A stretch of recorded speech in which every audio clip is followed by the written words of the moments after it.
খেলা বোঝো? খেলা না মানে স্যার, কি অদ্ভুত ব্যাপার, লজ্জা পাচ্ছ কেন? ওকে ঠিক আছে যাবো, তবে আজকে না, অন্য একদিন। কেন অন্য একদিন কেন? আরে আজকে বাধা বললো না, তাই আজকে যাব না, কালকে যাব। ফাইন, ঠিক আছে, চলো একটু কিছু খাই। আসো।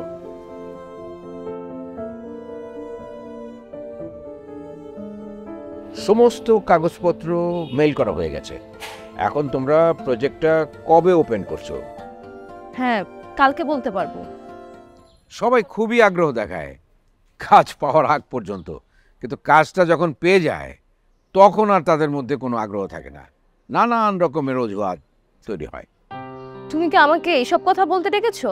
তুমি তো চুপ করে দাঁড়িয়ে আছো, কোনো কিছুই বলছো না, তো কথা তো শুরু করতে হবে, তাই আমি নিজেই শুরু করলাম। আচ্ছা, আজকে কোথায় যাবে? তোমরা যে প্রজেক্টটা নিয়ে কাজ করবে সেই ল্যান্ডটা চলো তোমাকে একটু দেখিয়ে দিই, তাহলে প্ল্যান করতে বসে তখন আর হা হুতাশ করতে হবে না। তার মানে আমরা কি আজকে কাজেই বেরোচ্ছি? তুমি কি অন্য কোথাও যেতে চাও রাশা? চাই। কোথায়? কোনো রেস্টুরেন্ট? না, রেস্টুরেন্ট না, তবে একটা ছোট টঙের দোকান, সেখানে একটা বেঞ্চ পাতা, আর সেই বেঞ্চে দুইজন কাস্টমার, তুমি আর আমি, আমাদের হাতে 2 কাপ চা থাকবে। কি বলছো? কারণ আজকে চায়ের বিলটা আমি দিব। আচ্ছা ঠিক আছে, তাহলে চলো ওরকম একটা টং দোকান খুঁজে বের করি।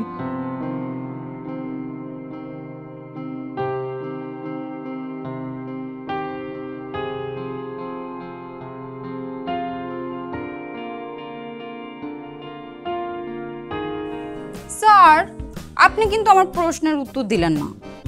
খুব জটিল একটা প্রশ্ন করছেন কিন্তু এটার উত্তর দিতে গেলে আমাকে আগে এটার উপরে পর্যাপ্ত গবেষণা করতে হবে, তারপরে এটার উত্তর আমি দিতে পারবো। কি বলেন স্যার?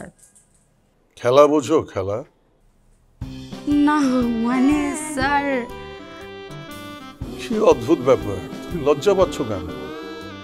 মাঠে যে ক্রিকেট ফুটবল খেলা হয় আমি ওই খেলার কথাই বলছি। গ্যালারি ভরা দর্শক, তুমুল উত্তেজনা, দম বন্ধ করা অবস্থা, ওরকম উত্তেজনা তোমার ভিতরে?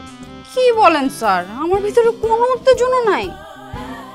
কিভাবে বুঝবো তোমার ভিতরে উত্তেজনা আছে?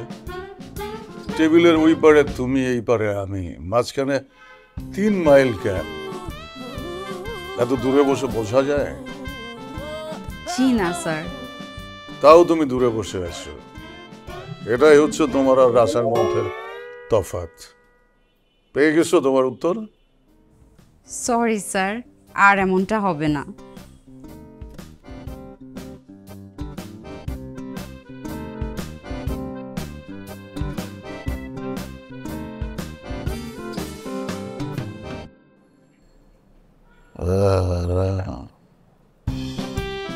মাঝে মাঝে এমন আরাম তো দিতে পারে, চেয়ে চেয়ে নিতে হয়। তারপরেও তো স্যার আপনি আমার থেকে বেশি রাশাকেই পছন্দ করেন। সার্ভিস ভালো দিলে রাশার চেয়ে তোমাকেই বেশি পছন্দ। স্যার আঙ্গুর খাবেন? ব্যাগে থেকে নিয়ে আসি, আমার নিজের হাতে লাগানো গাছের আঙ্গুর, বাট একটু টক। তুমি খাওয়াই দিলে আঙ্গুর কেন, তেঁতুলও আমার কাছে রসগোল্লা ভাব।